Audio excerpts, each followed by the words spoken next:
ইসরায়েলে হামলা বন্ধে যুক্তরাজ্য সহ পশ্চিমা বিশ্বের আহ্বান প্রত্যাখ্যান করেছে ইরান। হামলা করা থেকে বিরত রাখতে সর্বোচ্চ চেষ্টা চালাচ্ছে যুক্তরাষ্ট্র। গাজা যুদ্ধবিরতি ইরান ইসরায়েলের সংঘাত এড়াতে পারে বলে মন্তব্য করেছেন মার্কিন প্রেসিডেন্ট জো বাইডেন। এদিকে ফিলিস্তিনিদের দুর্দশায় রাশিয়া ব্যথিত বলে মঙ্গলবার জানিয়েছেন রুশ প্রেসিডেন্ট ভ্লাদিমির পুতিন। গেল মাসে তেহরানে হামাস নেতা ইসমাইল হানিয়া গুপ্ত হত্যার শিকার হলে তেল আবিবকে দায়ী করে হামলার হুমকি দিয়েছিল ইরানি প্রশাসন।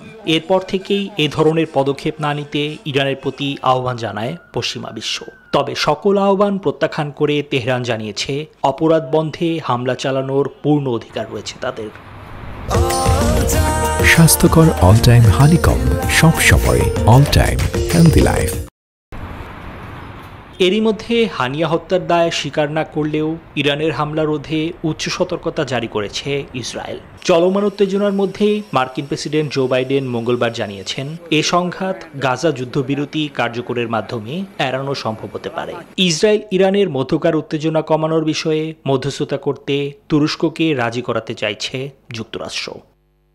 এদিকে মঙ্গলবার ফিলিস্তিনের প্রেসিডেন্ট মাহমুদ আব্বাসকে রুশ প্রেসিডেন্ট ভ্লাদিমির পুতিন বললেন, ফিলিস্তিনের জনগণের দুর্দশায় ব্যথিত রাশিয়া তাদের পূর্ণ স্বাধীন একটি রাষ্ট্র সৃষ্টির আকাঙ্ক্ষাকেও মস্কো সমর্থন করে বলে জানিয়েছেন তিনি।